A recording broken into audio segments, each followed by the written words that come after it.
did just do that. Yeah.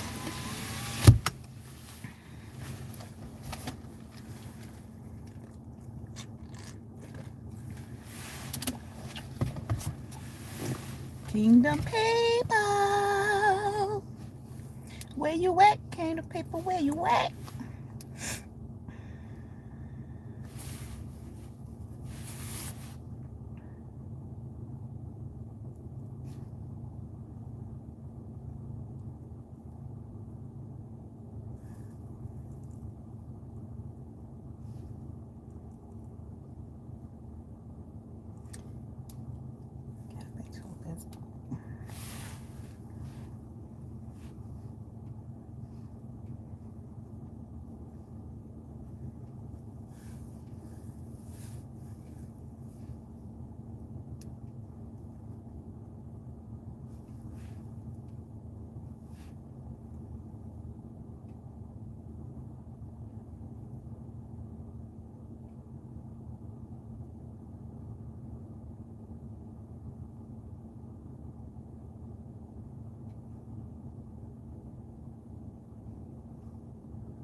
Hey, I got so focused on what I was looking at.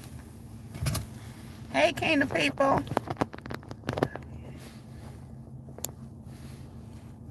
Blessings to you too, KJ.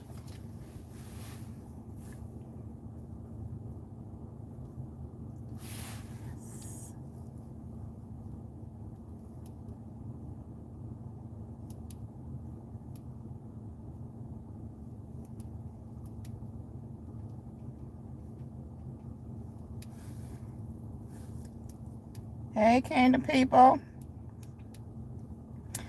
Excuse me. Give me 1 second. I'm just replying to something that I need to take care of.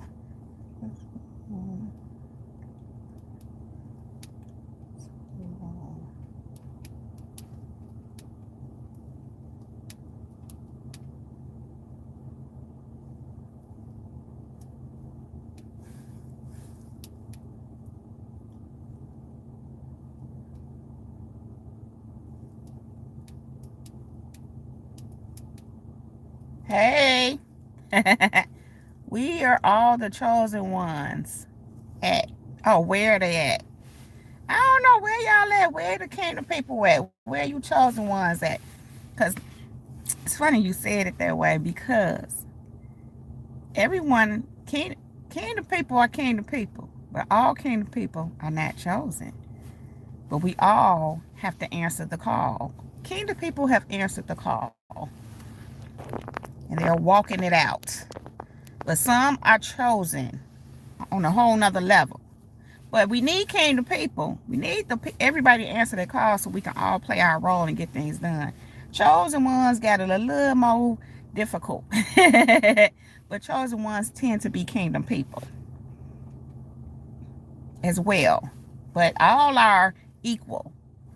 We all equal. We just all, it's just, I try not to go too much into that and separate the two like that, because we all matter. It's all the same. We're all God's kingdom people. But I get what you're saying. You're right. Where y'all at, though? Where are they at? Who else? Let me see if I missed something while I was. Hey, Miss Shelley. There go Miss Shelley. Miss Shelley is a kingdom people. Miss Shelley is a chosen one. Miss Shelley is here. KJ was looking for you, Miss Shelley. He wanted to know where the chosen ones at. And you appeared. I know, right? Okay, I'll finish this later. All right. Hey, kingdom people. So you all, I'm happy to see you all here. It has been an interesting morning for me. Yeah.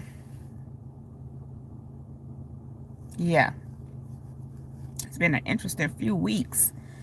But for a few weeks now, God had been speaking to me about something.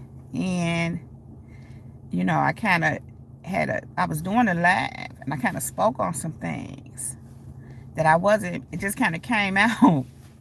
Kind of some of my stuff, personal stuff kind of came out, some experiences.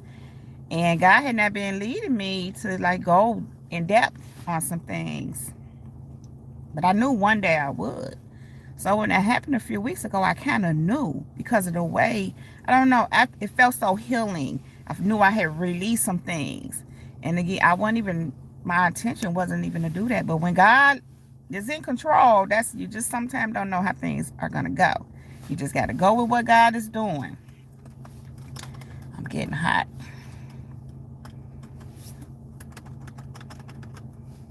And so what had happened was, God had been speaking to me. A lot of things have been coming up from over my life, specifically my childhood. Stuff that I don't even really be thinking about like that. It had been happening over the last few months or so, but it's just been more over the last few weeks. God to just bring stuff up to me. But he was doing it in a way for me to heal. And I've been healing all for years. But what God has shown me is part of why he bringing so much up is because it's time to release it. Not that I was holding on to it, but he brings stuff up that I hadn't even thought about. But he want me to look at it. He'll minister to me and speak to me about it. And so I knew he was speaking to me to let me know he wants me to speak on it. But I was thinking, you know, maybe later on down the line. But something happened yesterday.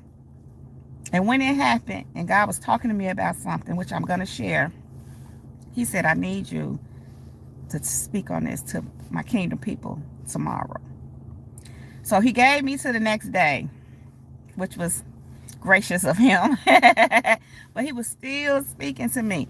And it was kind of, I don't want to call it nerve-wracking. That's not, I don't think that's the right word. But it's not, see, kingdom people, I don't openly talk about some of these things, and I know many of you don't. Who wants to sit around talking about what happened and what they experienced? I mean, sometimes you hit on certain stuff, but not full-fledged. And I'm hearing God right now say, I'm healing you. And he even was saying how I've learned, and he was saying how when you speak on your things and share your story, especially coming from a healing place, of a place from being healed and healing, you know, you help others heal. And I'm like, wow, you know, and I've seen it happen. I've experienced it in other, you know, places. So I know it to be so, you know. So anyhow, here we are. And the title of this whole message is They Tried to Take You Out, but God Had Other Plans. Now, I had originally had some notes for They Tried to Take You Out. I've had that for a little while now. God, he gave me a message. I was writing down what he was saying. And yesterday he said to me, God has other plans. He said, I have other plans. I had other plans. So he just kind of took me back to what I had originally, you know, had, and just ran it all down to me. He ran it all down to me, and I'm like, okay. So that's when he told me yesterday, I need you to, you know, release this message and share your experience.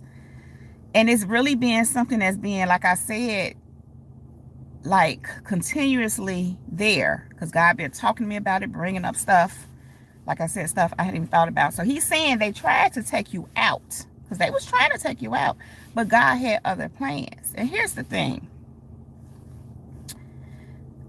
What has happened is this, kingdom people. We all have had some interesting experiences for the most part. You know, some of us grew up in better environments than others. You know, some of us had decent, you know, upbringings, but there were some issues there. You know, even when you had really good upbringing, you still living in this life, living in this world, you're going to experience some things, because even when you go to work, you go to school, you know, the devil is everywhere. Just put it like that. And the whole thing is, they do be powerful, KG. They do be. Because I even get something when I hear others' testimonies or whatever they speak. So that's how I know, yeah, this, it does. You know, but I'm very careful not to be doing that unless God is leading me. Hey, Miss Shauna. You said you here.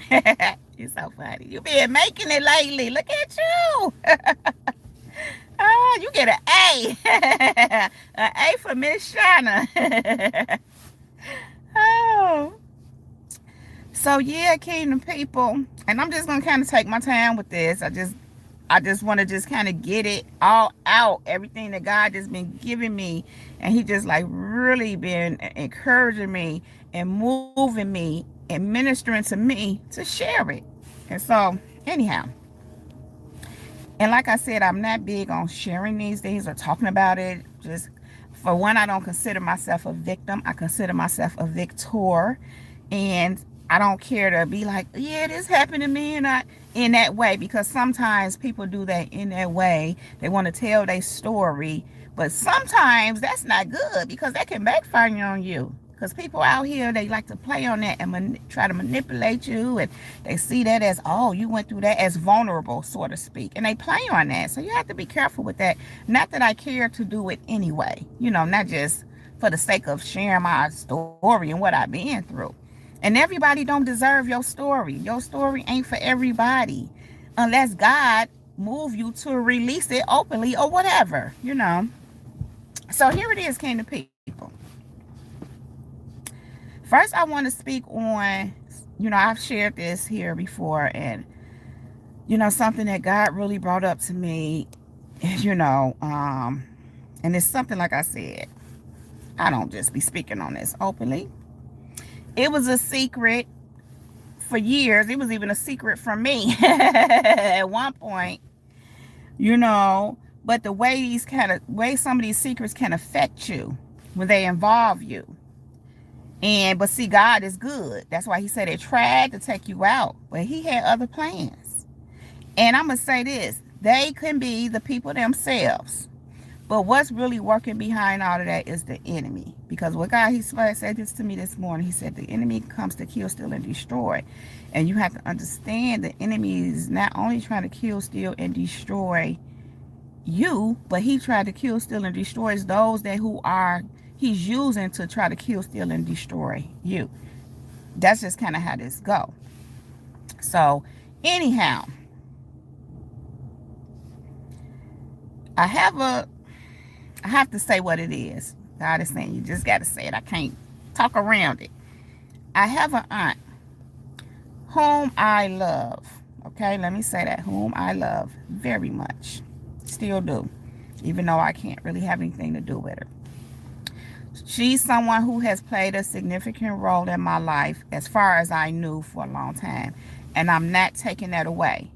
And what I mean by that is, in spite of some things that have happened, she still played a vital role in my life that was helpful for me.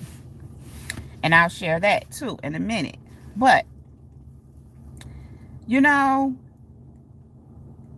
I've, had some experiences with this person over the years. I was able to see, their ways, and I knew that they had some issues. This is an aunt of mine, an elder. I was able to see, I knew they had some issues. Now, I just want to say this. I ain't exposing nobody because y'all don't know her. Y'all don't know about them like my people. So, that ain't what this is about. This is about God telling me to speak on it. And I wouldn't be able to speak on it had I not experienced it. And let me just say this. Everybody got some. Everybody got some issues. Everybody got something going on. But there's a point here. We need to heal. Some people didn't choose to heal. Some people don't know how to heal. Some people not trying to find out how to heal. They end up taking a different path. And that's how they end up working, or they being able to be used by the enemy to try to take us out. Because he done already took them out. Not physically per se, but spiritually. Because they're not rising to whatever God was probably calling them to for different reasons. This aunt,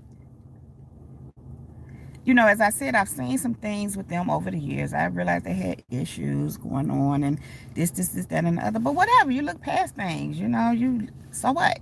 You still love them. Some things were happening, as well, where, I mean, it was just a lot of stuff, just a lot of things that, I had noticed over the years, more so over the last few years or so. Very prominent. They were bigger over the last few years. And God even moved me to spend time with this person. When I would go to my hometown and visit, he had just been moving me for a few years to just go spend time with this person. And what he recently showed me was that I was sending you to heal her, help her heal.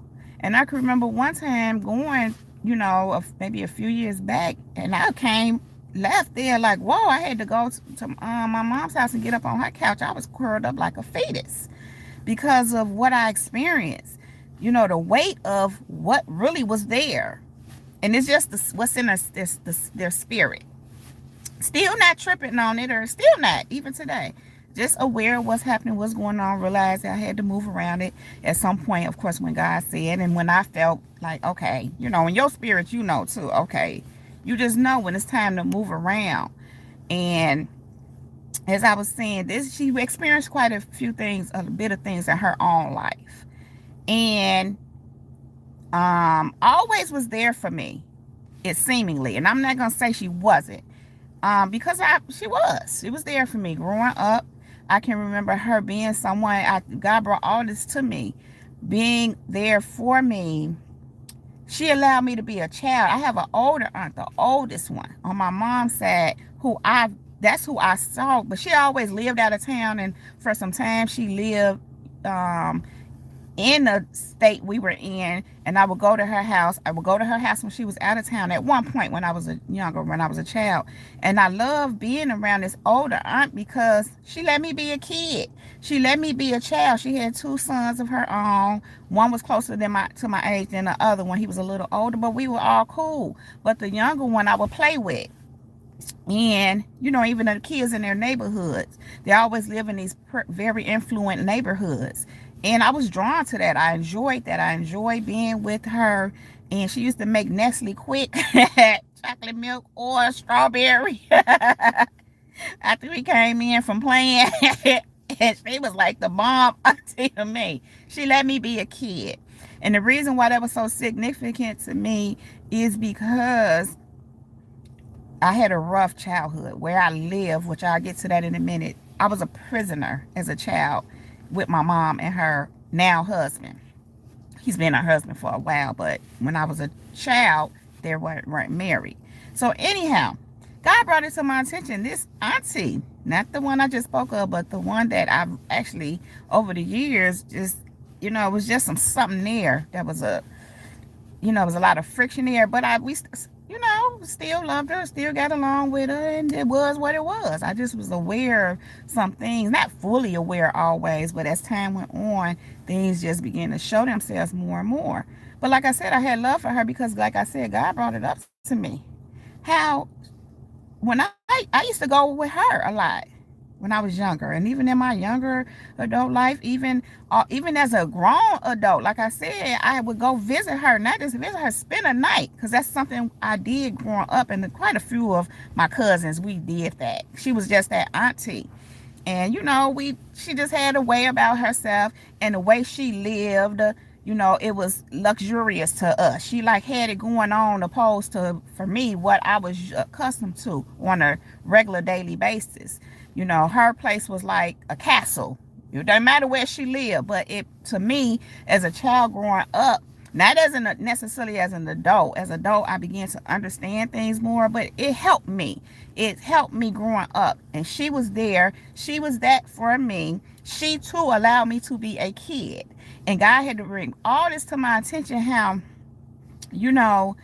I can remember going to her house, and the same thing. She would allow me to go and do things with the other children in the neighborhood, because I would go play with them, and they would go they was going wherever they was going, like to the game room, or the, what you call them, parks where you go and play games and do, I forget what it's called. It's like a game room, but it's out. Sometimes they're outside. They have an inside and an outside. But anyway, different things we would do, and she would allow me to do that. So she gave me that too. So God had just brought all this to my attention. I seem to have not I'm not walking around thinking about it, but he brought it all back to me because of the recent more events and the recent more things that had been transpiring that really put me in a position like I really need to step back from her.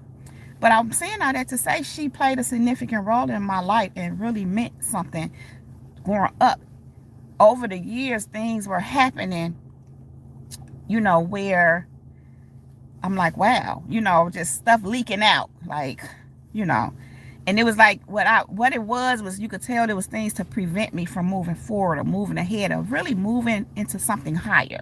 It's like you could stay right here, you know, but certain things were said and done to try to make shy me. And it was obvious to me. But I would just look past it because I had this thing where, you have issues. You have issues. That's how I felt. I used to be like, she got issues. And some of it I knew, which is what I'm getting ready to get. Some of it I'm what I'm getting ready to get into. And I knew from hearing different things and knowing different things. And I don't want to go too much into her personal business. I'm not going to do that. But she had issues. Now, this part of the issue I'm involved with. Not because I did something, because I was a child. And this is, it's something, like I said, it's not something that you just walk around talking about. But God brought this to my attention yesterday morning, I want to say it was. And he said to me, he brought this all up to me because I'm going to say it like this. At the age of 16, I think I was 16, maybe 15. I was in high school. I was either a sophomore. I think I was a sophomore. God keeps saying sophomore. I want to say freshman or sophomore, but God said, you was a sophomore. I know. God, like, I know what you was. You right. I was a sophomore, obviously. And her ex-husband, he wasn't her husband at this point, he came and got me and took me shopping to the mall. He took me to the mall. I remember what I bought. I bought some Guess jeans and the Coca-Cola sweatshirt. It was green and white. I remember. So after he took me to go get that, we went to, we got in the car. And while we was in the car, he said to me, I'm sitting on the passenger side, and he said to me, he said, when you look in the mirror, what do you see? And I'm like, what? Man, I'm a teenager. He said, what do you see? And I'm like, I looked at the mirror. You know how you look on the side mirror? That's what I did. I was like, I see me. He said, I'm your father. And I'm just sitting there like, what? Now, mind you, this is my auntie ex-husband. I'm like, what? And I grew up knowing him as my uncle. And mind you, my auntie had me a lot, so that meant I was around him a lot. But all along, he was my father, but I thought he was my uncle. Okay. He decided he wanted to tell me. I don't know what his intentions was, because he was not the best, nicest man. He was when I was growing. I didn't know no different. I always knew something was odd with him or weird, but he carried himself in a way where you just go, and then you're a child, you just kind of go along with stuff. But I just knew something was weird about him. Over time, I figured out what that was I was feeling from him. But as a child, what you gonna do? But anyhow, he he told me he was my father, and I'm like, how? I asked him how. He said something to the effect of, well, back when we were younger, I was in a cult. This is what he said. I was in a cult, and part of the initiation was to have sex with your mom. And I'm like, what? And he said, no, I didn't say what. I'm just I'm thinking what, but then he said this. How does that sound? Now, I'm a teenager, but I ain't stupid. Who answers a question and asks you how that sound? Like you going for that? Or something like that. I don't know. But I noticed it. And I said, okay. What else was I going to say? I just said, okay. Because it was all weird to me. It was all like, what? But what I realized is that I do look like him. I realized and learned he was telling me the truth. Now, I did go to my mom and ask her about it. She told me it wasn't true. I asked my auntie about it eventually, and she said, well, you need to ask your mom. A few months or so down the line, my aunt called me and said, something like, I decided I'm not going to soak in this and make this about me and make this about, she said, because you're the one who needs support right now. And she was really, I didn't even realize she had distanced herself from me, and she was kind of, I guess, in some ways tripping with me. But she was letting me know she was in that moment. But again, I'm a teenager. I ain't make nothing out of it. As an adult, I can understand you feeling some kind of way concerning that, especially if you didn't know. And now you finding out through me, from me asking you. If that be the case, we all human. Like I said, we gotta work this stuff, process stuff. Imagine how I feel hearing this. I'm like, what? Anyhow, let me just throw out the whole point of this message. They tried to take you out, but God had other plans. Okay, let's keep on going. Now, when I say they, I'm not talking about the people per se. Remember, the enemy uses people. This was all a plot of the enemy. This is what God had been speaking to me. The enemy had plans. They even had plans, because some of these people do be having their own plans, trying to stop you, block you, envious, jealous of you, don't want you to walk in your purpose, all that. They do. They had plans to keep you stagnated, but God had other plans. Now, God brought it to my attention. Like I said, we talking yesterday, and I made a point to say, he just had all that on me. And I said something like, when I look at, I said, I can forget what I just shared with you all is what God was bringing to my attention. And we kind of like talking about it. I said, well, I wasn't the, and going into the whole, what's going to has happened in my older adult life. I said to God, I said, it's not on me. I was born into this. Now, let me say this too. I really don't know, because what came up is a thing where it's questionable. It's like, was she involved? Was she a part of whatever was going on? I do know that it was he was telling the truth about Colt.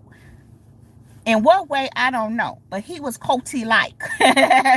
He was very Colty-like. I don't know what part she played, if she really knew, and just because, my mom initially said no. But I asked her later on, when I was a young adult, I asked her again. I said, Mom, because God had been showing me. And then I had been interacting with him at one point, trying to, but I had to stop that, because like I said, he Colty-like. He was demonic. He was controlling, and I was seeing it. And so I ended up having to cut ties with him completely. And so I knew kind of that what he was saying, what it was the truth. So I came back later, asked my mom again. Now, Mom, I know you told me that he's not my father, but I want you to, please, if it is so, please tell me. And she, before I could even get the finish my sentence and what I was saying, she said, yes, he is. So, okay. Later on down the line, I asked her again. I asked her, I said, Mom, because I mentioned, and this was like years after the fact. This was probably maybe about 10 years ago, if that long. And I'm half a century right now. So you do the math. It started when I was a teenager, okay? So anyhow, I'm riding with my mom one day, and I say, Mom, obviously this is something that kept coming up and kept being a thing over the years. So I asked him one day, I said, I shared with her what he told me, about the cult and being initiated. And I said, is that what happened? And she said, that sounds familiar. And so in that moment, I realized she blocked that out some. She wasn't even clear on what actually happened, and that happens. And then just from conversations with her, she would mention some things, that some parts of her life that she couldn't remember. And that's a very known fact. It's very well documented that we tend to block things out that were traumatic for us as a way of coping and moving on with life. But it's still something that's there, and it can affect you subconsciously. and carry out in your life if you don't do something about it, if you don't deal with it, if you don't heal from it, whatever you need to do. So that was that. Now, we're we're here in this day in a 2020. What would we call this? I know it's the 20th century. We're in the 21st century, right? Yeah. What's this? 2020. Yeah, we're in the 21st century.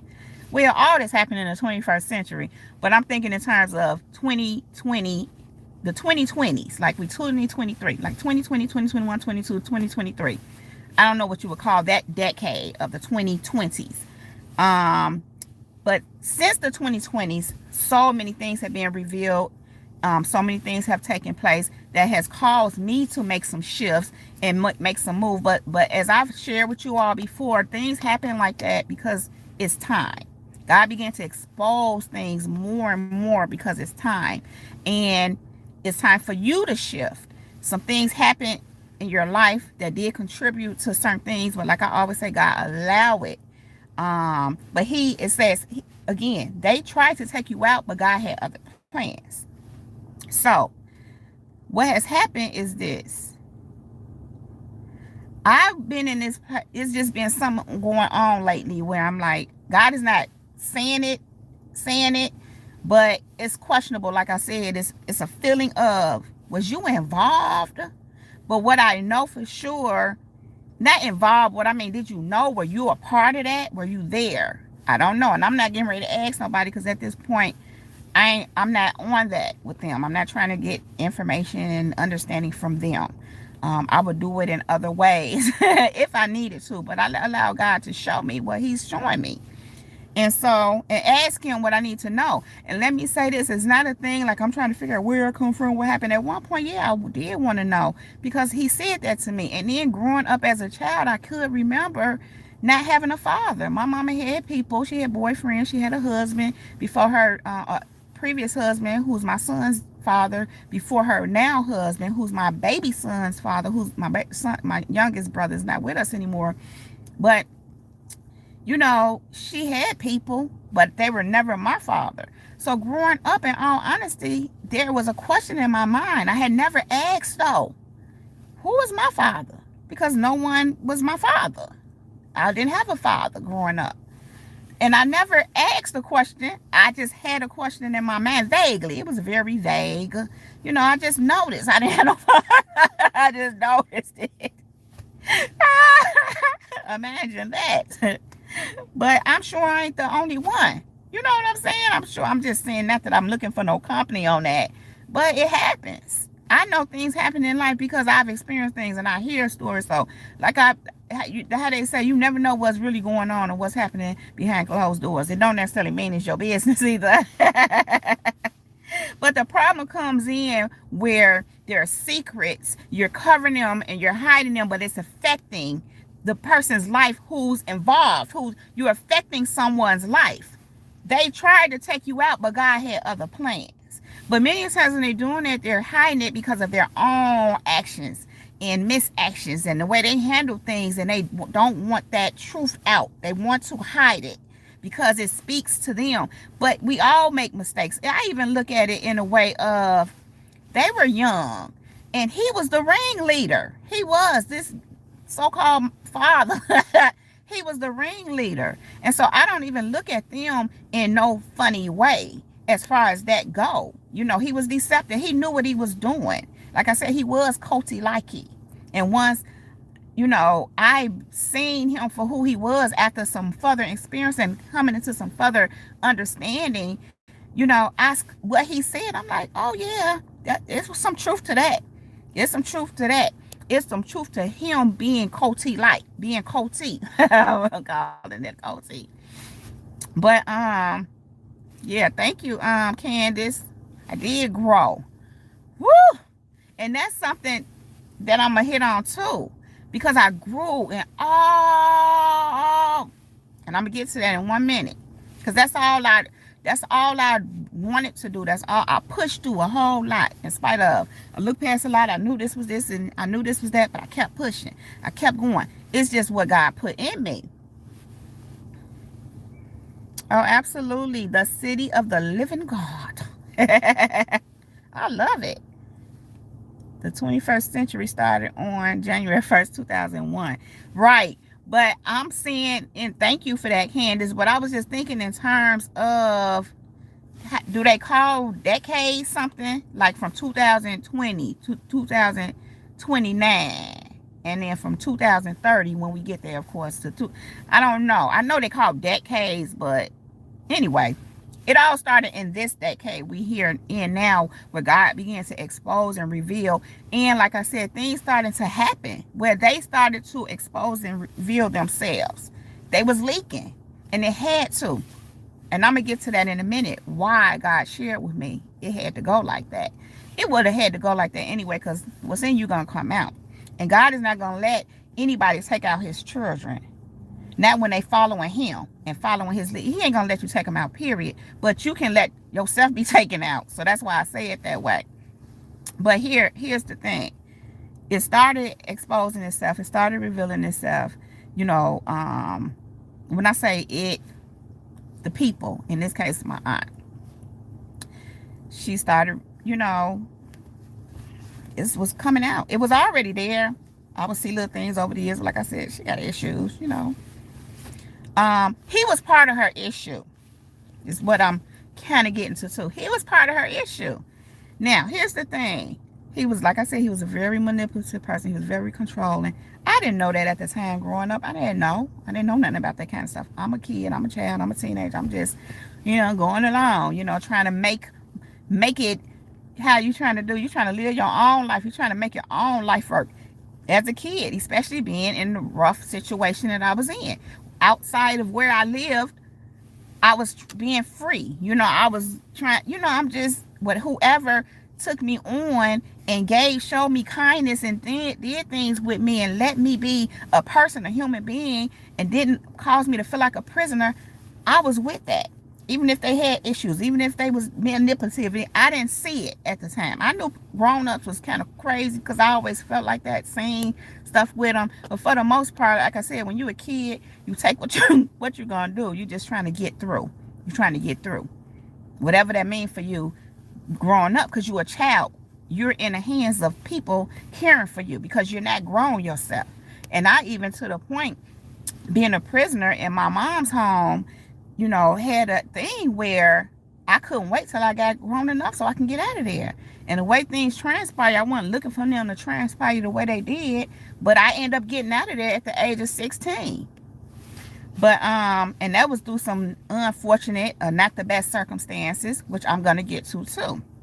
But this aunt was a thing where a lot of what she experienced with her ex-husband affected her negatively, horribly. What has happened, what God has shown me, and it's so obvious, she never healed. She never tended to those things.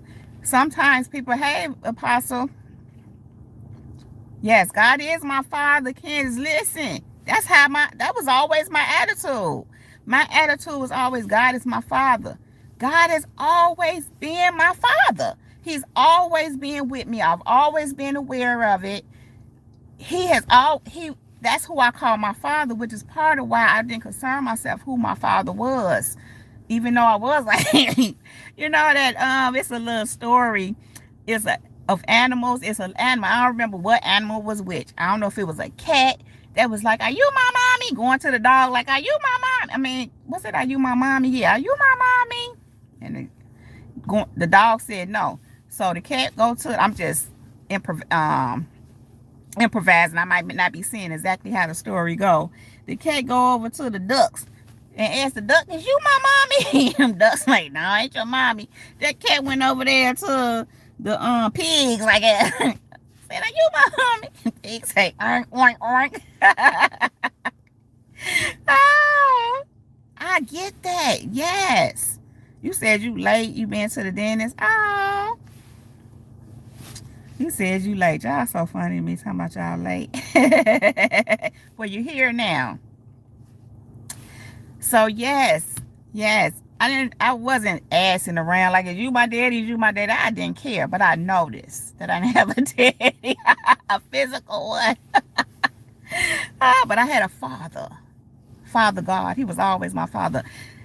Listen, shouts out to Granny Dorothy Booker, Mother Dorothy Booker. That was my grandmother. And lost her in 2001.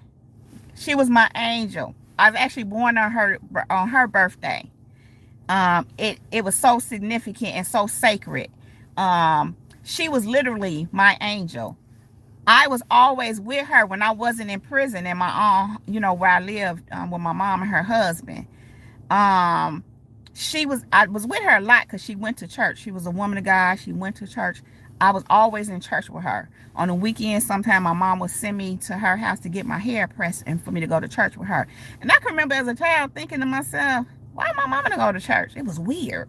But I never asked. I was just like, but now she is involved in the church. She's made some changes. Listen. And that's what's important and significant. What you gonna do with what's being handed to you and what you been experienced. The thing is not to tantalize someone else, an innocent party. The appropriate thing to do is deal with it and heal. But we know this day and age, I don't know, probably always, everybody don't do that. We see that now. We're aware. We are very aware of that. Oh, you loved your grandma too, Apostle? Yeah. My grandma we called her Granny. She was the best thing that ever happened to me in this life. And I say that because she took care of me. She was someone I knew loved me. She showed me love. She ain't taking no mess either. Even though she might have been a little more lenient with me, because you know how they say grandparents tend to be a little more lenient with their grandchildren than with their own children.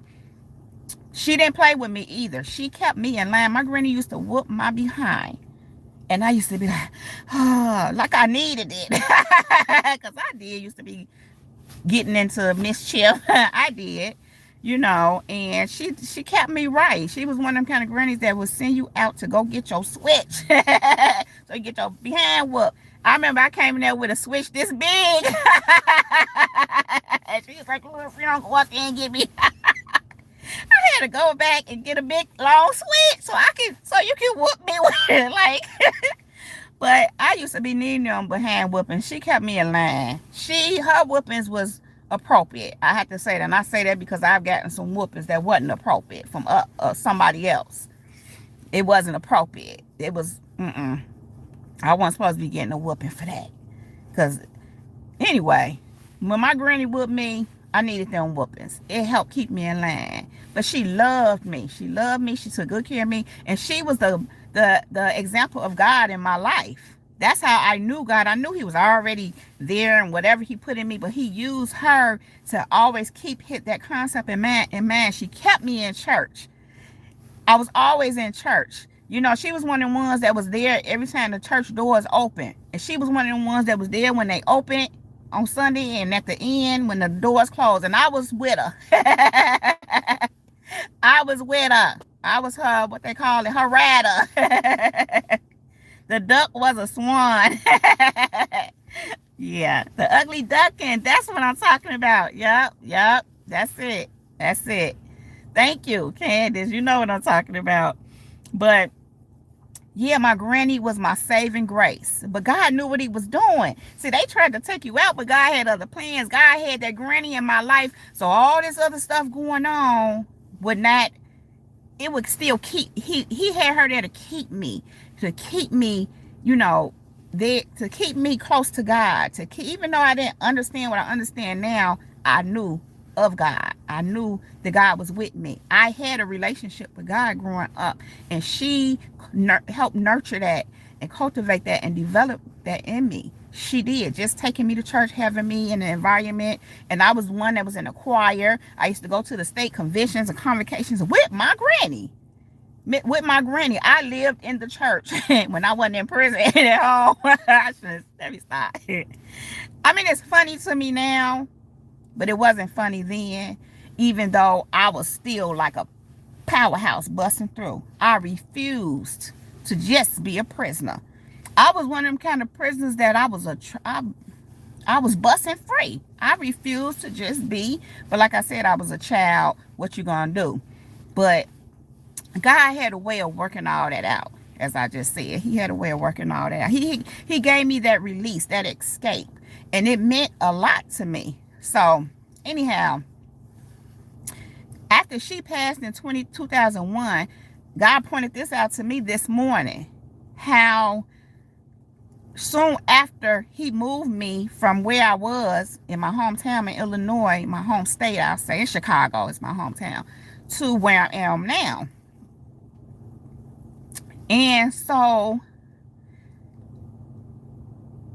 you know, I was sheltered growing up too. Let me say that. Even though it was a trip, I was sheltered. I was very much sheltered. And when God moved me from 2001 to 2005, he was taking me out of that shelter that I was accustomed to. But what God pointed out to me this morning, my granny was gone. So it was time for me to grow up. She had done her part. And again, others around me too, these women in my life, even though I'm sharing some not so great things, but there's a point to this. I'm not looking down on them. They went through their own stuff too. That's the reason why they are, which is part of this message. And I always look at like, these are my granny's children. And I know my granny. You know what I'm saying? I know her. And I don't know what it was like for them growing up because I wasn't there. But I knew that she did her best with what she had. And that's the thing here, Kingdom people. People do the best with what they had, with what they know. And sometimes they're left. And she had a lot of children. She had 9 children. So you just, you know, back in them days, and I'm going to say the generation before the baby boomers, were they called the Gen, I don't know. What was the generation called before the baby boomers? The baby boomers was that generation, my aunts and my mom and all them. And ain't we the genes? I don't know. Anyway, that generation, put it like this. Those who are, if they're still here, they're in their 90s and older, possibly late 80s too. That generation is what I'm speaking of. You know, a lot of them that were good and they were trying to do right by their families. You know, they had their own stuff too. You know, everybody had their own stuff. And but when you're doing what you know, you're working with what you have and you're raising children, trying to instill the right thing in them. And then you have so many children, they're left to tend to themselves and they're still left open to the things of this world when you're not there. And sometimes, and like this, I'm going to say this. What I found out too recently was this thing with my aunt. She met this man at church. She met him at church. He was his family went to a church that they associated with. You know how churches associate with other churches, and they even have what they call them districts. In the Church of God in Christ, that's what they had. A group of churches together, their district. This the first district, second district, whatever. When it comes to the overall jurisdiction, and so this was she met this man at church. I also understood that she, and I'm speaking to my aunt again now. I also understood that she has a thing with not, when people are people of God, she's skeptical. And she's skeptical a lot because of her ex-husband. So God has showed me that she's skeptical of me, was skeptical of the God she's seen in me and others because of him. That just goes to show you too how people can be affected, because everybody affected in different ways, but they're affected and it's all what you do with it. But you know, that I'm just saying that part to say how that really affected her. And it contributes to the way everything else, because again, if you don't deal with that properly and heal, you're going to let one person affect you like that across the board. But it happens because we all are affected differently. And I'm not negating what she experienced and what she went through. And I don't know all of it. But what I do know, and you know, and that's why it's so important, like when we talk about these narcissists, because clearly he was a narcissist, and she became one too. It took a while for me to say it. But I'm like, yup. But she became what was done to her. Maybe not in the exact same way, but it's there. It's definitely there because she is trying to control it. But she's doing it in such a smooth way if you don't know. But I just always let her go ahead. Because it won't, I'd be like, let her feel like she in control. I mean, it didn't bother me. Where it came to certain things, her trying to say, oh, but just do that. I didn't mind it because I looked at it as, you're just trying to give your input. You're just trying to share. You're trying to be helpful. And most times it was, but it was sometimes it's like, no, there's something else. But it is what it is. So anyway, let me get back on. Well, let me finish this. I'm sorry if this all over the place, y'all. Like I said, I'm gonna take my time, try to get through this and share it, because God just was saying, everything that he been talking to me about, and he was saying just kind of get it out. So anyhow, I was saying how, okay, let me finish with her so I can move on to the next thing. So yeah, that's the situation with this person. But over the last few years, like I said, it's being more and more. And what did it with this one is this auntie, she has a tendency to, sometimes if you say something to her, like, hey, okay, put it like this. Say you reach out and you say, you're having a conversation, and then you say something that is a response is appropriate, but you don't get one. And what I would notice it, but I learned what God will first of all tell me is this: sometimes when you say thank you or you're welcome or something like that, wait a minute, is it thank you or you welcome? She didn't feel like, I think it's thank you. If you tell somebody thank you, I'm trying to remember how it go. If you tell them thank you, she don't want to say you're welcome. Is it that? But I can't remember exactly how it go. But God was showing me she don't feel worthy. And most of us, around her would know that she's always was like the one. She's probably still like this. I'm sure she is. Just want to just do, but didn't want to receive. I almost didn't want nobody to do nothing for her, But God would show me she don't feel worthy. And so, like I was saying, I can remember what did it for me. I think she had said something to me. I want to say it was on Mother's Day a couple of years ago or something like that. And she said, I was just thinking about her, like in a very loving way. God had me in this space of like having so much love for her. And I shared that with her. I said, I was just thinking about you, and that's something else I was saying. And she never responded. And, I was like, happy Mother's Day to you too, and whatever. Said nothing.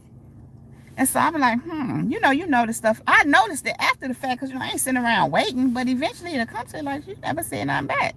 And God brought it all back to my attention again. She don't feel worthy, this and the other. But then he showed me, because people do this too. Sometimes people don't respond because they're trying to shy you. They're trying to make you feel empty. They're trying to make you feel overlooked. Like, but it was what tripped me out because I'm like, she started the conversation. But when I responded in a loving way, you just disappear and don't say nothing. And you could think that, oh, maybe they just didn't forget or something. I was like, And it wasn't the first time it had happened. It didn't happen all the time, but it was regular enough to where it was obvious. And that did something to me that time.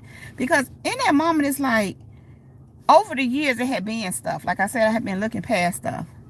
And I don't know, it just did something to me, especially when God showed me what she was trying to do. So it was a thing of anybody trying to make me feel slighted at this point, or make me feel away, or just trying to leave me hanging. And then I felt like this, and I had just expressed all that love. If you don't feel deserving of love to the point that that's your response to it, I literally just shut down on the whole situation. And then from there, God just started revealing stuff to me. He put her in my face one day and said, looky here. And he took me over some stuff and was saying, this is what this is, this is what this is, and this is what this is. And he was kind of showing me in a way it's time to move around. Because what happens is this. God showed me this morning. He said, I have you around while you're healing. So you're healing from so many different things, continuously healing. And I have you around people that are not healing to help you heal them. And they continue to mishandle you, continue to mistreat you. You keep showing up with this love, and it doesn't mean you're perfect, but you keep showing up. You still keep trying with these people. You still keep loving them. You still keep looking past. And then they want to see, when God shuts some stuff down, it's over. But he was literally showing me today, he had to remove me from people because they won't heal. And instead of healing, they want to keep trying to inflict their pain and their trauma that they won't heal from. And you're here to literally help them heal it.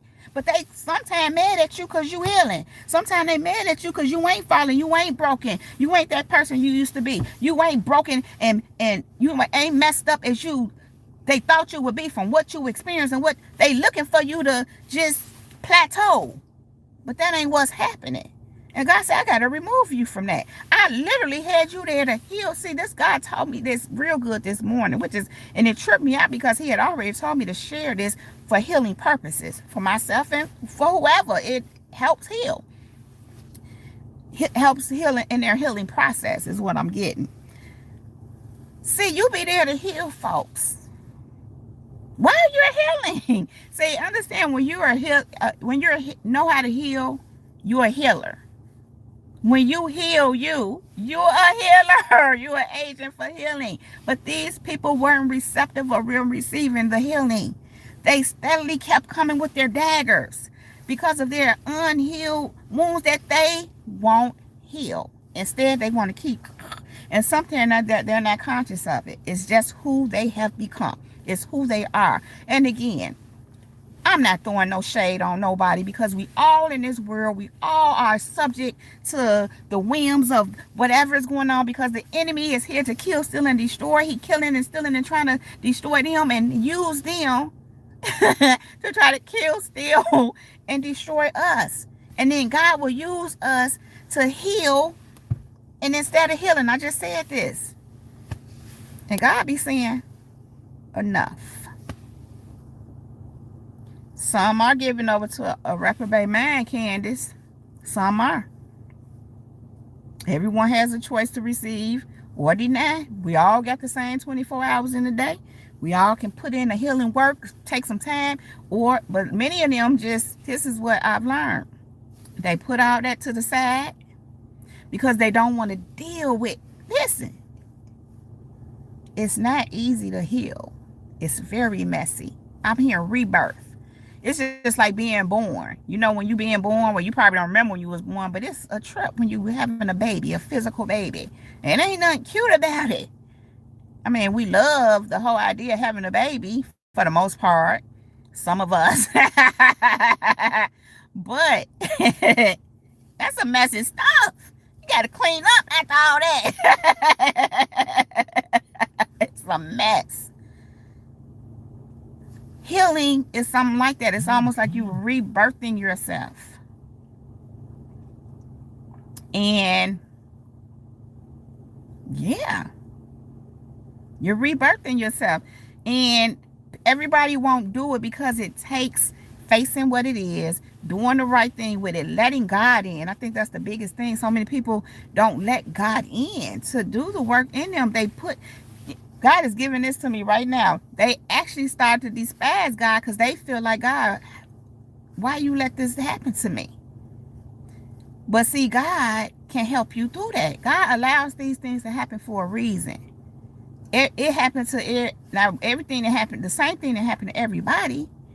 But because they did, that happened to you. And then in this case with her, it came from somebody from a church.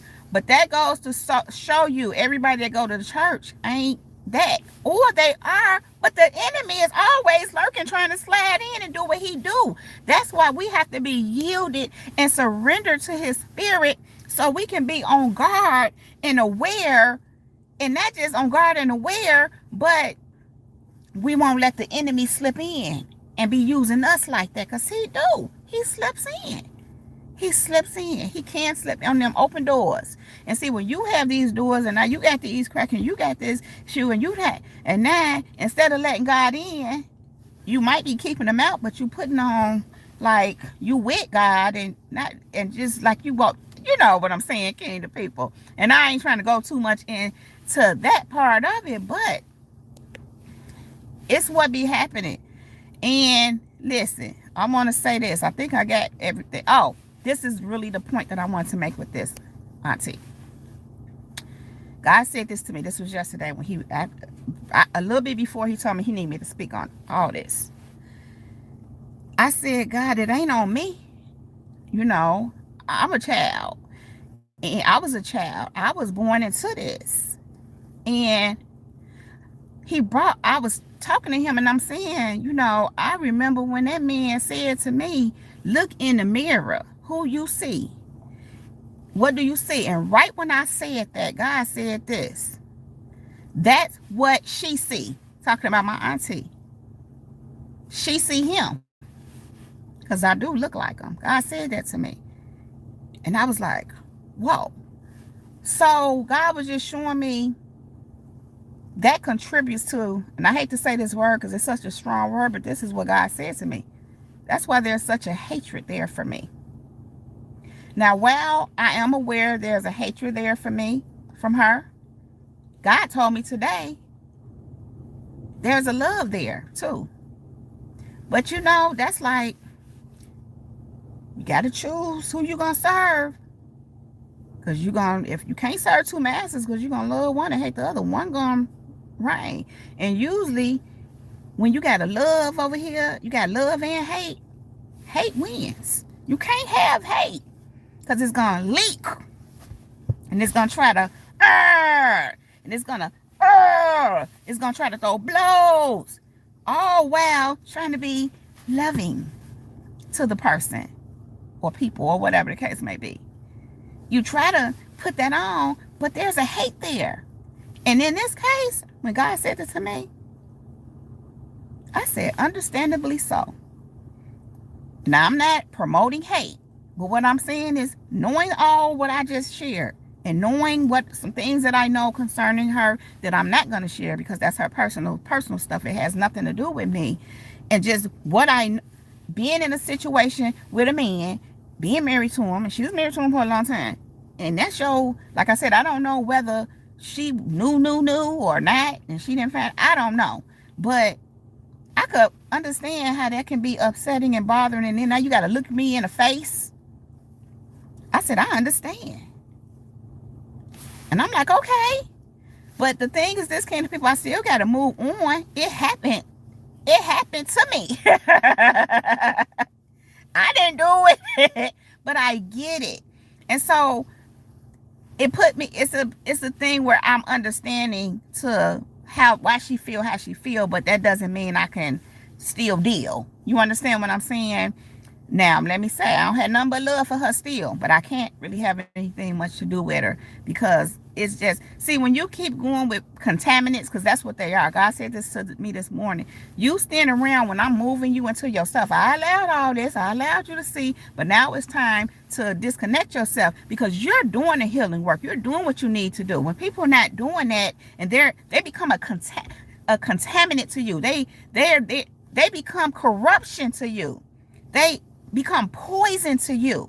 And we can't let that happen. We can't let that happen. We have to go on with God and leave people where they are. We did our part, even though this is something that happened to us. And it doesn't mean we're perfect. Because I can remember even growing up, like I said, I had my little stuff going on, my little ways or whatever. I did some things that I didn't realize at the time. That ain't the thing to do, but I learned later. I never went back and said, hey, because God never moved me to. But I was a child in the matter. It was what it was. I was in a situation that I was in as a child, like I said, just trying to live my life. And, I was a child. I'm going to leave it at that. And nobody never bothered me about it. But God did share with me too recently how, because he brought to my attention, I know how my people can be, them ones in particular, how they can get together and talk about people. And they could be in a way of concern. And sometimes it is very much so. But sometimes it's a little gossipy. Sometimes it's a little putting people down. Sometimes it's a yeah, about people and their situations and circumstances. And I'm talking about their people who are children to them too. And when I say children, I don't mean minors. I mean to them because they're our elders. They do that to them too. but still kind of be there for them at the same time. And so God pointed all that out to me. He said they were doing that to you too. They were talking about you. They was talking about you too, just like what you've heard being talked about. But I'm like, whatever. It is what it is. I knew that happened. I knew that how they carried on. But it was more about the state and my condition where I was, because, I used to be in some interesting situations, and that was gossip for them. I'm like, oh, okay. That kind of ain't on me. That's not cool. I always try to stay away from that, even though I've at points had my things to say. But now I really, really stay away from people I know that do that, because I don't want no parts of it. I just don't want no parts of it at this point in my life. So yeah, that's that. What I'll say to that is, I don't hold no hate in my heart. I only hold love in my heart, although I can't deal. I think it's very important to always be respectful, and sometimes being respectful is just removing yourself. Because when someone is not being respectful to you, someone is not reciprocating love to you back, someone is just being because of their own issues and something that they're not dealing with and haven't done with, and probably, I'm going to say probably, won't deal with, because after you done been with this thing, and this demon's then being running rabbit, rummaging through you, I'm going to say 50 plus years, I don't know, 40 plus years, that's a whole nother, that thing takes on a whole nother life. Not that you can't, I don't know, repent, because that's what I want to say, get free, but I'm hearing God say repent. I'm just going to leave that there.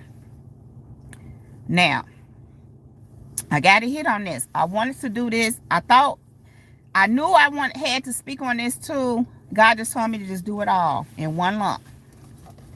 I got my coffee. I ain't drinking much because coffee makes me have to use the restroom. And so I know this was going to be kind of lengthy, and I didn't want to put myself in a position where I couldn't finish and have to go use it. But I do got my coffee and my water. Let me drink a little of this. So, okay, let's move right along, kingdom people. My mom. Love mom. But as I already told you, I was a prisoner. She did the best she could with what she had, with what she knew to do. Listen, I already just shared with y'all what I was born into. My aunt's ex-husband is my dad. I remember a young lady, their peer, my aunt's and my mom's peer. I used to hang out with her daughter from church, when growing up in church. This was in my young adult life. Her mom said to me something about that. The whole thing with, it was something being going around back then when you was a little girl, that the auntie husband, ex-husband at the time, is my father. And it was weird to me. God brought all that to my attention. I'm like, yep, I remember she said that. I don't know what her intention was of saying it, but it tripped me out because everybody, it was even a rumor, or not a rumor, but something, talk about it. But I ain't know. But he told me. He was like, I'm telling. Anyway, I didn't, and let me just say this before I go on with him. I don't know where that man is in his life. I don't trip on him or anything, but like I said, what he was and how he was, I could not. And he was very controlled. I can remember being on the phone one day with him. One time he said something to me about my aunt, and I didn't appreciate it. It upset me. But what he said was the truth. He was showing me, revealing something to me, but I didn't like it because of his intentions. It's just like, what was the point of you saying that? I knew that he was just trying to come at her, and I didn't like that because she was still my aunt. You know what I'm saying? And she's still like, I didn't appreciate that. So he was doing little things that was all telling, and I'm just like, and then he was controlling. He was trying to control me. Here I am, an adult. Now you want to come tell me I'm your daddy. Because after he told me that when I was a teenager, a few years or so later, he was trying to have a relationship with me. And I attempted it, and I had questions. But he was just too controlled. He was trying to literally dictate, like I was some little puppet. And I'm like, this dude that lost his complete mind. And I remember one day he called. I was talking to my auntie. I mean, talking to my uncle. I was down at my grandmother's house because we lived in a family. I lived in a family building where my grandma lived on the first floor. I lived on the second floor at the time, and I don't know, somebody else, probably one family lived on the third floor. Then there was 3 apartments on the other side where family lived, for the most part, on the first and second floor at the time, I think. So anyhow, I'm in my granny house, and I'm talking. I don't even know. I think this might have been after my granny passed. I can't remember. But I'm talking to my uncle. The phone ring. I'm answering the phone, and you know how you answer a phone, but you talking to the person you talk. I'm talking to my uncle, but I'm picking up the phone at the same time. And finally, I said hello, and it was him. And this dude said, "Is that how you answer the phone?" And I said, "You want to try that again?" And I hung up. So he tried it again, but he acted like he had some sense. But whatever to have that conversation with, I just kind of knew, dude. And then he started trying to. I don't even want to go into this part because I don't remember every little detail of it. But I do remember the way he was doing some things and handling himself. I started seeing this man was trying to get with me. He was trying to get with me. And so it blew me. It was very disturbing. Now, I was someone who was used to people doing that and grown men doing that. Well, I was grown too. But men that shouldn't have been doing that with me because of who they were, I was used to that. And I just kind of always was like, whatever. But it blew me coming from him. Like, you just went through all this to tell me you might did, and you doing all this and being controlling. But he was trying to get, and not probably openly, but he was trying to, in the background, do some stuff with me. And I was like, I was done. I just started messing with him, you know. And I'm just thinking, that just goes right back. Oh my God, I almost don't even want to say that. I just heard incest. I'm going to leave that alone. Because that's kind of somewhat, even though he was married to her sister. I'm going to leave that alone. That's why I say he was messed up in the head. And I started to see it myself from him, dealing with him. But I stopped dealing with him. That was years. That was that had to be in the 2000s. Before 2005. About 2000, I don't remember. It was between 2000 and 2003, I say. Because it was before I had my daughter. I haven't had no contact with him. I don't know where that man is right now, what his mindset. I don't know I don't know. And God is not revealing it to me, and I'm not trying to find out. I don't even have no issue with him. You know, it is what it is. You know, I just didn't want no parts of what was going on and what he was trying to do. So anyhow, that's that. Now, I forget why that even came up, but let's move on because I don't want to take up too much time. Here's the next thing. I grew up with a mom. She had me at 16. Let me just say I had my oldest daughter at 16 too. I would have had one at 15. But the aunt I just talked to you all about rescued me. And I did the A thing. She was there for me. You know, goes back to what I was saying. It would be times where she was there for me. It was another time. She was there for me a lot. It was another time when I was making my transition. When I really didn't have... I was making a transition right before I left my state, my home state. And I had to go to her house. I asked if I could come to her house because I was in a shelter, and a domestic violence shelter. I had to get away from somebody at the time. And I knew God was moving me to another state, but I had to transition from this one shelter to another one because the person who I was trying to move away from was tracking me and finding me everywhere I went. And at the time I had it was my son's dad. Now I'm finna tell. And eventually he was making it like he was looking for him, which that's a whole nother story. But what happened was I had to leave from one shelter and go to another one that was near my aunt. And so they didn't have no openings there, but they said they would put me in a hotel until the open came. So I asked, well, can I come to your house until the opening come? And she was let me, but she gave me this whole rundown. Well, you know, you can't stay in all this, that, and the other. And you have to. And it was weird to me because I'm thinking like, do she think I want to live at her house? I'm trying to get in this shelter and get on with my life. I don't want to live with nobody. I'm trying to, keep it moving. But that's a whole nother thing. But it spoke to the fact that, I don't know, I'm going to leave that alone. But I'm saying all that to say, she was there for me. Or was she? She was. But, there's that but. Anyway, moving on, kingdom people. My mom had me at 16. I'm sure she didn't know what she was doing. Who know what they doing at 16? But she had support. She had a mother who knew what she was doing to the extent that she did. She got through it. And then, man, how she had me. Okay, I'm sure that had some kind of effect on her too. Growing up, especially when I was able to do more. First of all, I kind of took care of my brothers. Not such a big thing, unless you seem like you not the sole provider, because I wasn't providing for them financially, but I did everything for them. I took care of them, literally. Not that you can't help take care of your siblings, but it was different, kingdom people. It was my responsibility. It was also my responsibility to go to the laundromat. At the time, that's what we did. Went to the laundromat. I went to the laundromat. I think my mom took me in the beginning to show me how to do it. But then I started doing it on my own. I also had to go to the grocery store. And the grocery store, at the time where we lived, at one point, it was a nice little ways away on foot. And she would send me to go grocery shopping. I'd go get a few things. So I had bags. I would have bags and bags. Heavy stuff too, because when you're going grocery shopping, some of that stuff is heavy.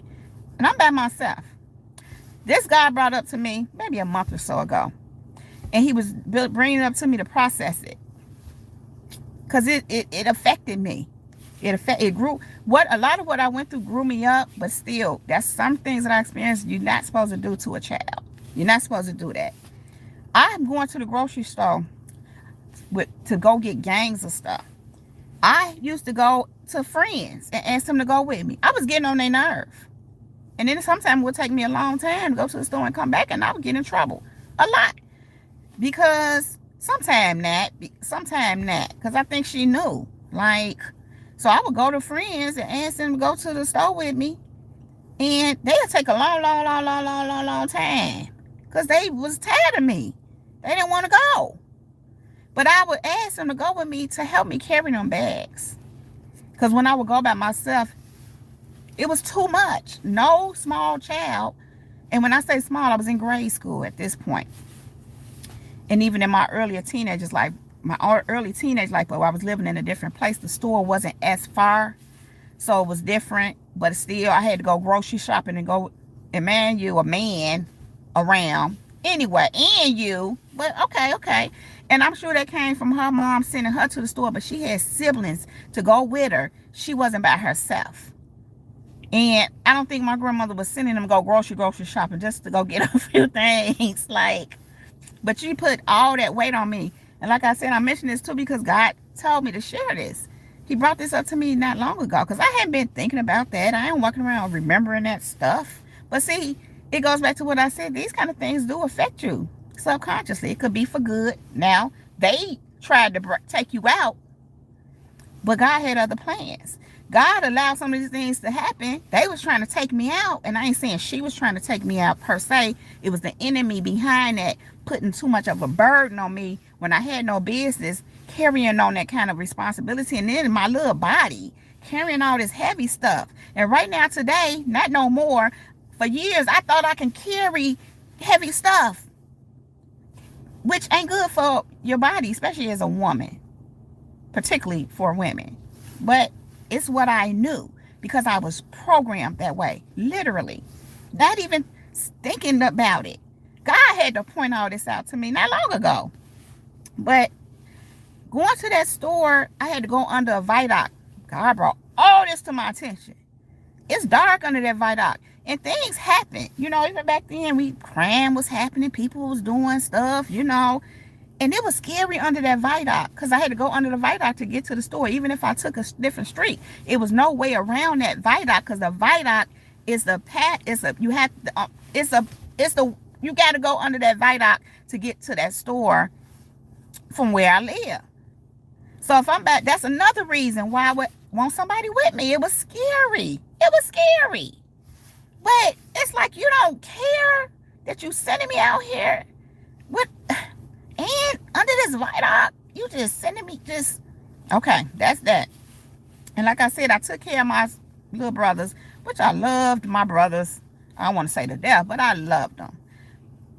And I don't trip on. It wasn't never nothing like that. But it's just the point that I was responsible for them. Like literally, my youngest brother, when when we moved to a certain place where he was always with me because he was growing up and getting a little bigger, and he was always with me. I had to make sure he got to school, make sure he got home, got him after school, took care. It was just interesting. Yes, my mom worked, and that's why I say I get you doing some, helping with some of it, but it's like I was literally responsible for everything. I even went and shopped for him, got clothes, whatever. Man, I already told you I was the grocery shopper and washed the clothes until we moved to the other place, and she ended up getting a washing machine and a dryer, so she washed at home. But when the laundromat, it was me. It was all me. Then on top of that, when I would do all these things and I would want to go do something, the kind of things the children want to do. I can remember wanting to go to a party. After I came from the laundromat, I had asked her before, Mom, can I go to my friend's party? Whatever. And she said, well, we'll see after you go to the laundromat. So I went to the laundromat. I'm washing her clothes, my my brother's clothes, and her husband's clothes. Okay? Hear me? And it was my responsibility. It was my responsibility, okay? She sent me to the laundromat with the buggy, and I was doing all that and the grocery shopping. So this day, I come from the laundromat, and I asked her, well, can I go to the party? And she told me no. For no reason. That's why I said I was a prisoner. And it's not just that event. This was on a regular basis. They just didn't want me to do nothing the kids could do for kids. They just didn't want me to be I was I guess just a slave. That's why I say I was a prisoner. And that's how it felt. But let's just say I went anyway. And I didn't come home that night. I ended up spending the night at another not the lady who party it was. No, I spent the night at the lady who party it was. But I went with another friend. And a friend that I went with, I told her I can't go home. I don't remember exactly what I said, but whatever it was, I let her know, look, it ain't right at my house. I don't want to go back. So my friend didn't know what to do. She knew that I couldn't. I think she asked her parents if I can come there, and I get that when parents don't want you, basically I was running away. And I did that a lot. I ran away quite a bit. And, so the late girl who partied was, my friend told her and asked her, if her parents would let me stay there. And she knew her parents were a little more, they let her pretty much do whatever she wanted to do, even when it wasn't good. So that's why I ended up spending the night. So now it's the next day. And I do believe her parents were just kind of like telling the girl, like, she can't stay. So I ended up calling my aunt, the aunt that I was telling y'all about. She kind of rescued me from some stuff. I guess if we're going to call it that. She was kind of there for tumultuous stuff that I was going through then. I ended up going to her house. And I think I think she came and got me. And I went to her house. But I always ended up back home. So this was just an ongoing thing. And now, I'm not going to go deep into this, but I'm going to say this. Well, something he pointed out to me the other day. Here's the thing. Her husband, who's her husband now, let me just say this, we fine, and I'll get into that in a minute. He would do things to me that were inappropriate, sexual. I'm just going to say that. It was inappropriate.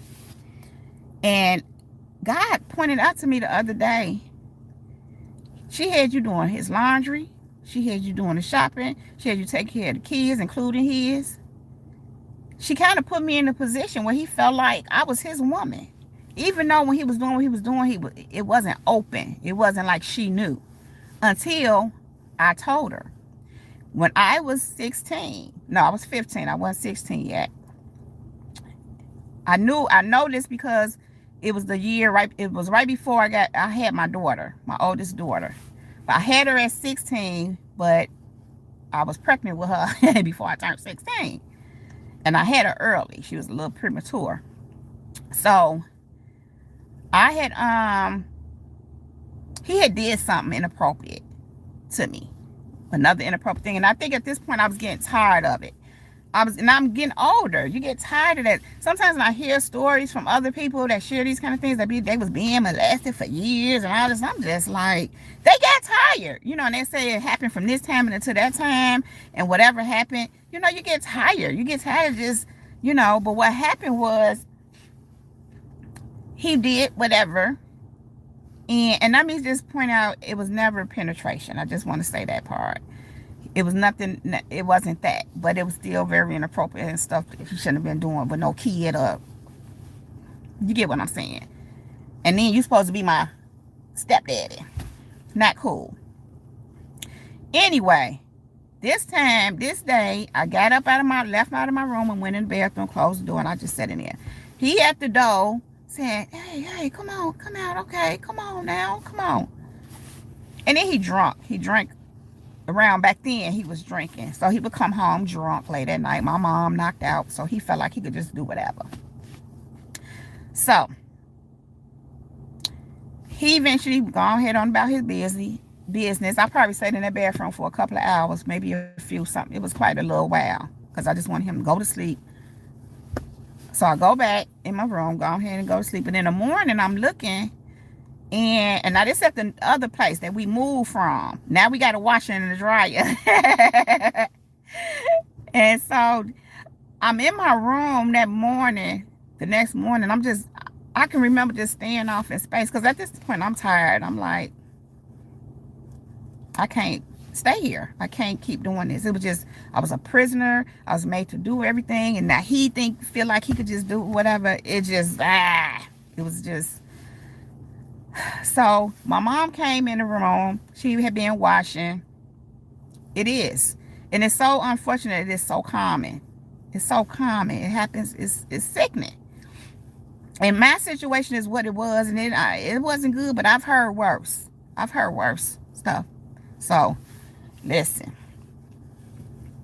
I'm in my room. I'm just kind of like, must have been looking at it. I was just probably had a blank facial expression. I'm just looking out because at this point I'm like, I can't keep doing this, and I'm kind of talking to God about it, like, I can't, it's not right, I don't want to be here no more.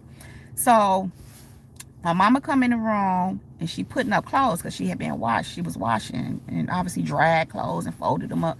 She was coming to put them up in the drawers in my room. And she said, what's wrong with you? Because she must have seen how I was looking. And I said, go ask. And I said his name. And that's all I said. Maybe a few days or so later, she come to tell me, she said, well, I talked to a lawyer and he said it would be $200 for a consultation. And I'm looking like, first of all, I'm a teacher. I don't know what you're talking about consultation. I don't know nothing about none of this. I'm a child. And I think there was some kind of disassociation with the fact I am a child. I really don't think she got that. For the most part. They get it when they want to rule you and tell you what to do. But it's like relating, like, I don't know what you're talking about. But this is what she said next. Just forget about it. Broke my heart. Basically, she was telling me, yeah, I know he doing. What happened was, whatever she went and said to him, well, I'll get to that in a minute. Let me get to that in a minute, because that haven't even transpired yet. She was telling me, forget about it. It's going to cost me money to whatever. Man, to me, call the police. I don't know. At the time, I didn't know what you were supposed to do. All I knew is you my mother. And all I said was go ask him. Now, this is what happened later. I left. I eventually left. I ran away again. I ran away and somehow I ended up at my granny house. Probably was out there hanging out, doing whatever. But when I needed to go home, I'm realizing I ain't going home. So I ended up going to my granny. And I never told my granny what was going on. I just told granny, I can't go be there. I cannot stay there. And I had this thing with my granny. I could not tell her certain things. Could not tell her filth because I just felt like she was just so pure to me. Even though she ain't taking no mess, she was so pure. And I keep hearing holy, even though I didn't understand it in that way at that time. But I just didn't I didn't want to tell her because it just was icky. And I didn't want her to know that ickiness. I just didn't want her to know. I couldn't tell her what was going on. I just said, I can't be there no more. I just can't be there. So she let me stay with her. But one day she tried to take me back. And so where we were standing at that time, it was a 2-flat, and we stayed on the 2nd floor. So we're going up the stairs. And as we going up the stairs, he going snapping. He going off saying, she need to apologize. She need to apologize. She need to. And I see my mom pacing back and forth like, when I seen that, I ran back down them stairs and I was screaming. And I was like, I hate y'all. I was like, I hate y'all. So I don't know. My granny must have said whatever. I wasn't there because I ran out the door. And I stood outside waiting on my granny. And what else? She took me back to her house and I was staying with her for a while. I lived with her. And I was 16. I was 15. I was 15 when that happened. So I left home at 15 because my mama basically said, let him do what he want to do. That's saying, forget about it. That's saying, I'm not going to do nothing about it because it's going to cost me $200 for a consultation. So you're not worthy to be tended to or looked after. Let him do what he wants to do. She knew that it was so because of whatever. However, man, all I said was, go ask him. So he said some things, and I don't know what they were, that told on himself. I never said what was happening. I just said, ask him. He told on himself. Then he wanted me to apologize. She knew what it was. So that was that. So we didn't really have no relationship for some time. After I had my daughter, my oldest daughter, something was going on where she was trying to, and, I kind of went with it. And at the same time, as I was getting older, going into my young adulthood, I started getting more and trying personal growth and development and spiritual things and trying to help myself, because I was trying to help myself with all this. And I was coming across information that helped me a lot, letting me know how, people, understanding what people are, where they're coming from, and knowing the reason why they do what they do is because of what was handed to them or what they went through. And they just, so I started having compassion and trying to be understanding. And I always had this thing of love. I always just had love. So even though some things wouldn't be right and some wasn't, cool or whatever, I would still just try to, because like I said, at this point, I became understanding. Now, initially, it broke me. When she said that broke me, I'm just going to tell you, I was broken. But see, it goes back to they tried to take you out. But God had other plans. And so throughout the years, I want to say this. It's been things here and there, but what I have to say is that we have been able to have a relationship. I forgave all that. I look past it. Even my stepdad now, we're cool. Yeah, he did a whole lot even after that. Not the same kind of stuff though, just some stuff. But now he's at this place where he respects me and he actually had real love for me. But it's a thing where they tried to take you out, but God had other plans. And what be happening sometimes when people know what they've done towards you and what they did towards you, and then didn't break you, but instead you rising and you still good people. You didn't let it contaminate your heart, because some people become bitter and resentful and have all this stuff, which is what I experienced at the hands of that aunt. And I say that one because I have another one that's a whole nother thing. At that aunt and my mom at the time, they had a lot of buildup of stuff that they didn't heal. And I kind of refused to do that, even though I was broken at one point. But this is what God gave me concerning that. Proverbs 17:22. A cheerful heart is a good medicine, but a broken spirit saps a person's strength. I want to say spirit, but it does that. Is a broken spirit zaps a person's spirit too, but it zaps a person's strength. So what God told me is this: He put that in me, that good heart, that loving heart, though, even though they was trying to break me and doing this and doing it, and sometimes trying to. I hate to say it, but sometimes that was the aim. That was the goal, to break me. And I know this for sure with my stepdad. But here's the thing, what I've learned, and even up to recently, some things that were shown to me and revealed to me, he went through some things that made him the way he is. And that's true with everybody who do what they do and try to do. They experienced something that made them that way. Not condoning it, not saying it's okay, not at all, because it's not. Deal with your stuff. But these people did not have the tools, and if the tools were there, they weren't available to them to do that. And if they were there available to them, they did not want to do the work. Okay, that's a whole nother thing. But God is saying, because you have a cheerful heart, and it said, a cheerful heart is good medicine. And like, man, remember I said, going through all this, being in prison, all these years, I still was like trying to live my life because I had a cheerful heart, and they could not break that. But that was the attempt. And I'm going to say from the enemy. The enemy was just using these people. He was using their brokenness and their lack of healing and their trauma that they never resolved or hear from to try to break me. But the issue was I had a cheerful heart. And a cheerful heart is good medicine. And it says here, but a broken spirit. See, they tried to break my spirit. And can people, some of y'all know what I'm talking about. They tried to break my spirit. But a broken spirit saps a person's strength. Here it is. I wouldn't let my spirit be broken, so my strength couldn't be sapped. I want to say snap, but I'm like, no, that's not the right word. And this is it, kingdom people.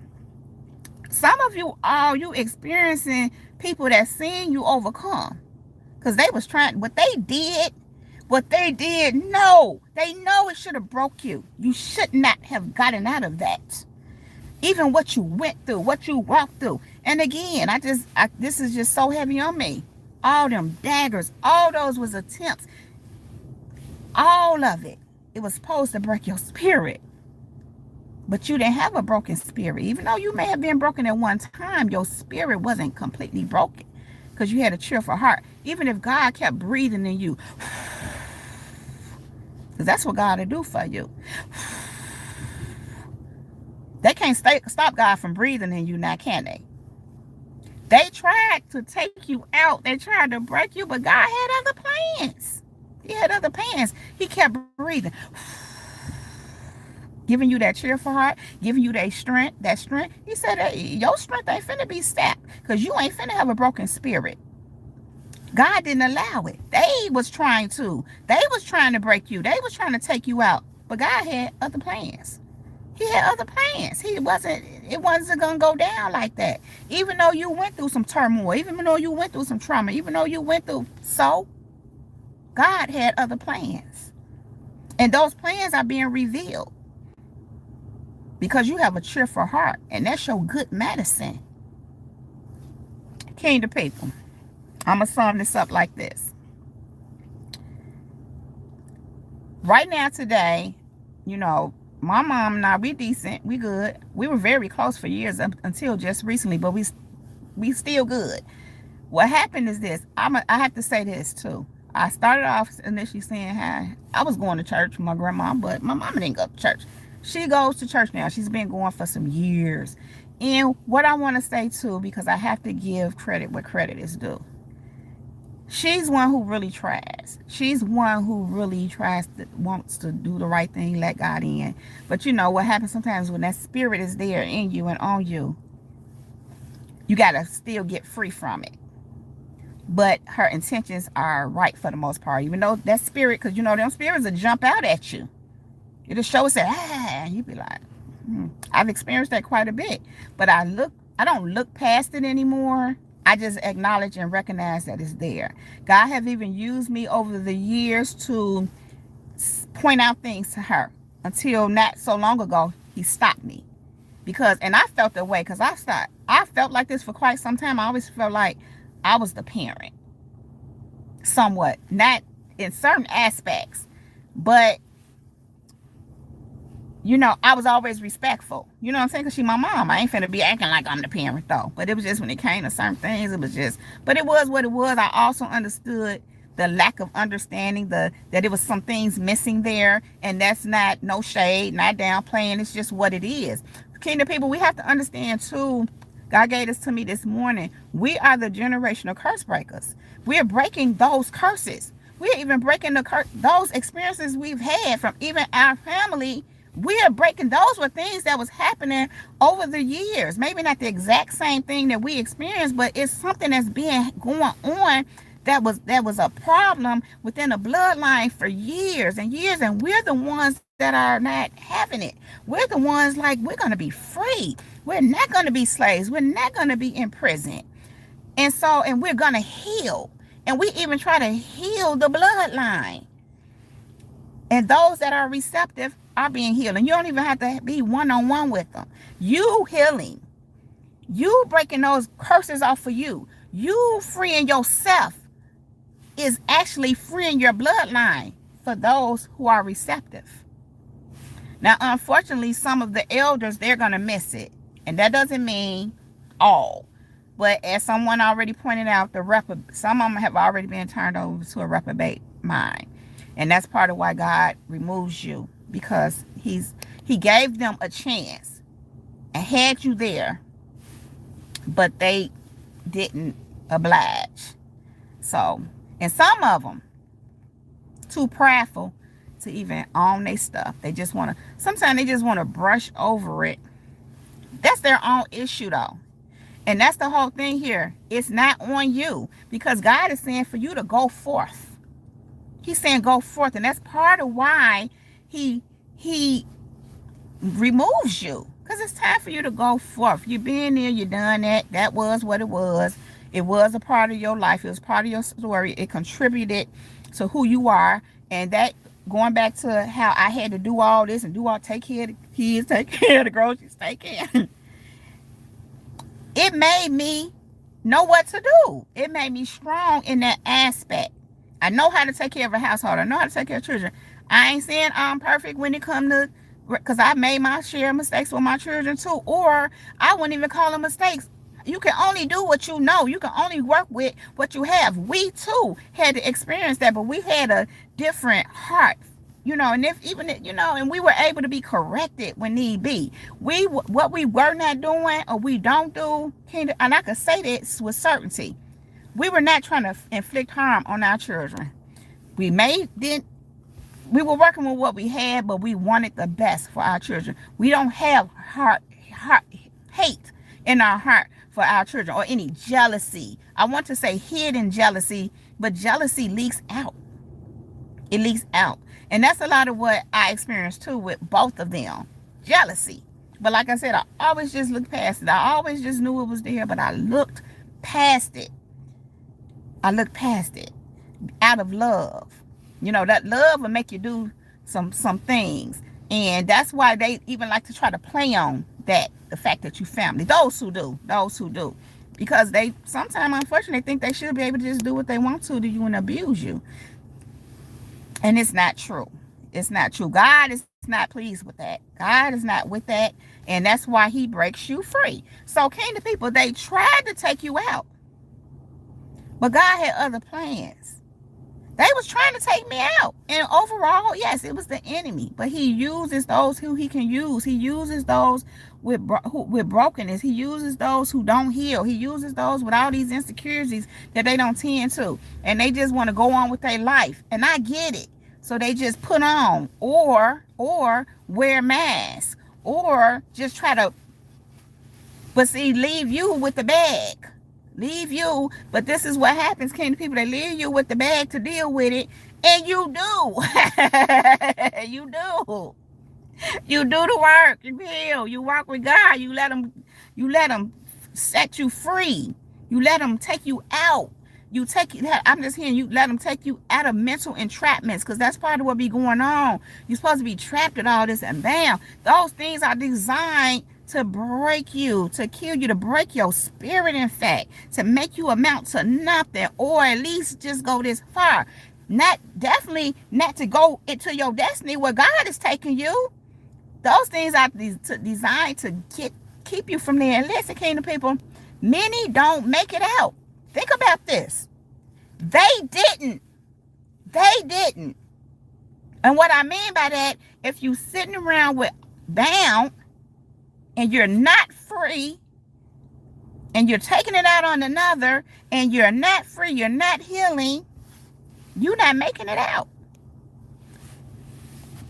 They tried to take you out because they didn't make it out. They tried to take you out because sometimes somebody tried to take them out. And instead of healing and doing the work, I don't want to be repetitive, but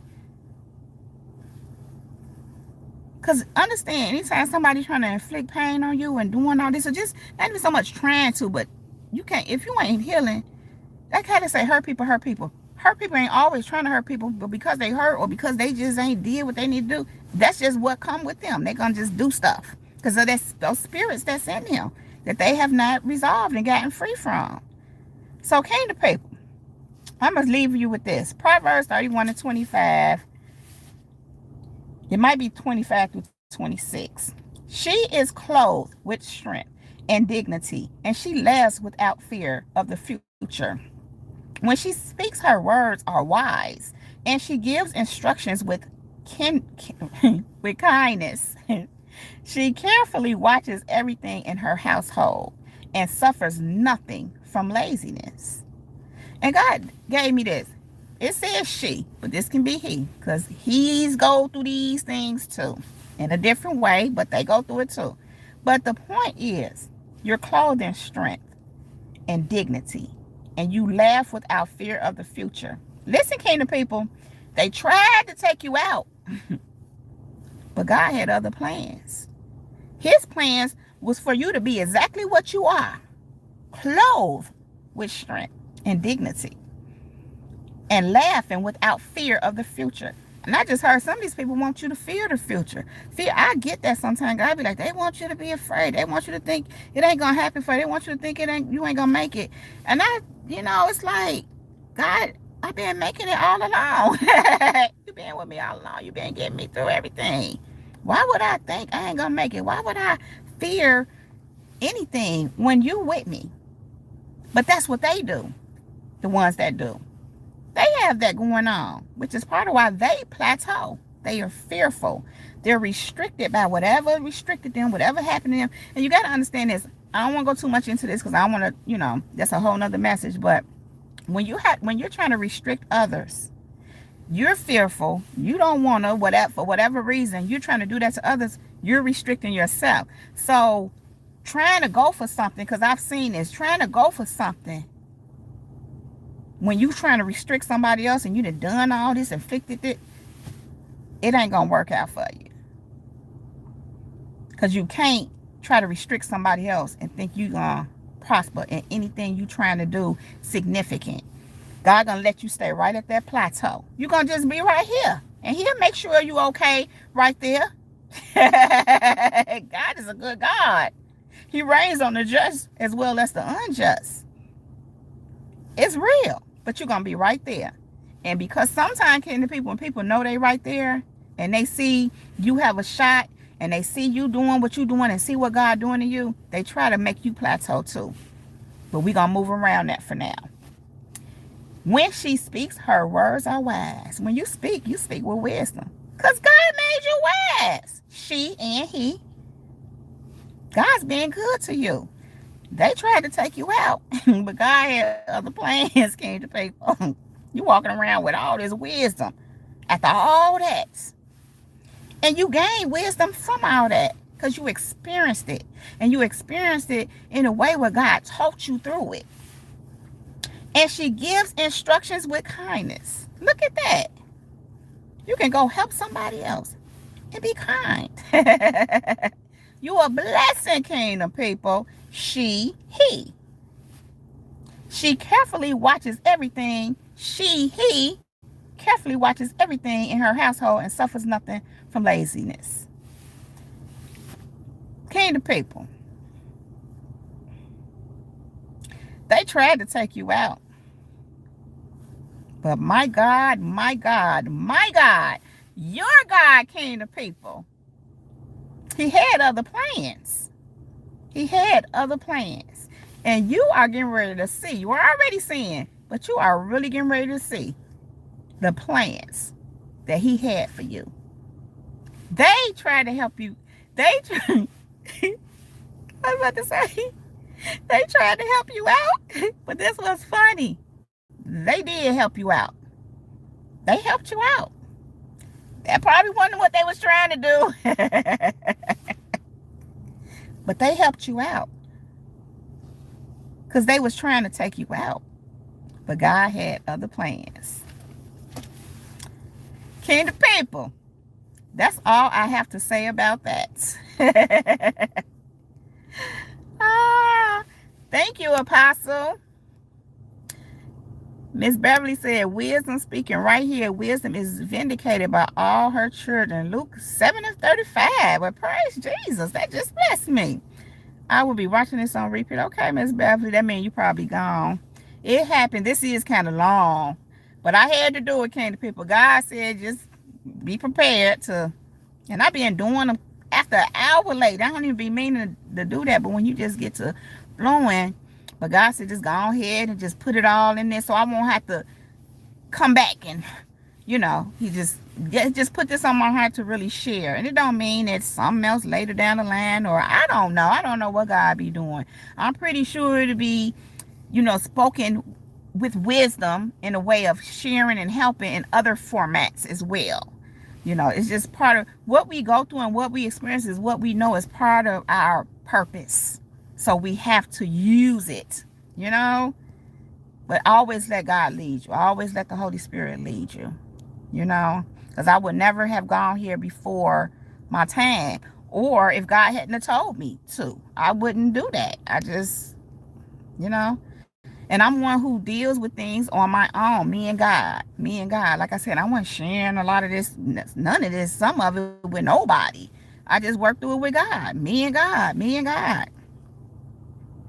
This is the Lord, but he knows them not. It's a relationship. You in the spirit.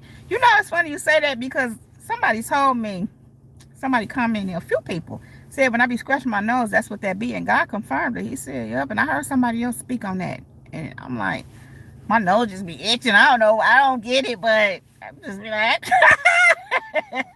my nose itching. Yes, let no man or man take your peace because they did not give it to you. Amen. Lady Summer, a.k.a. Candace. Well, Candace, a.k.a. Lady Summer, Queen of the Town of Angels. Everyone has a choice to receive. Yeah. Okay, I think I read all of those. So, yeah, kingdom people. Love you too, Emily. Thanks again for your wisdom, sister. I'm glad it's a blessing to you. I just try to do what I'm here to do. Like, for real. That's all I want to do. Nothing. I want to say nothing more. And so anyhow, kingdom people, something just happened. I think that's my time. That's what that's trying to tell me, which I am pretty much, feel like I'm spoke everything that was on my heart and what God was, giving me to share. That's why I wanted to kind of take my time and just make sure I was getting it all out. And I think I've done my due diligence. But I just want to remind you that they tried to take you out, but God had other plans. Okay, kingdom people? So, thank you all for being here. Thank you all for joining. I really appreciate all of you. And you all know I love you. I love you so very much. I wouldn't even be able to be here and do this if it wasn't for you. And I appreciate all the love, all the support. I wasn't never here for no love and support, but you give it to me anyway. And I thank God for you, kingdom people. I really do. And so, kingdom people, know I don't want to leave you, but I do have to go right now. But I will be back to hold my kingdom people down. That kingdom people.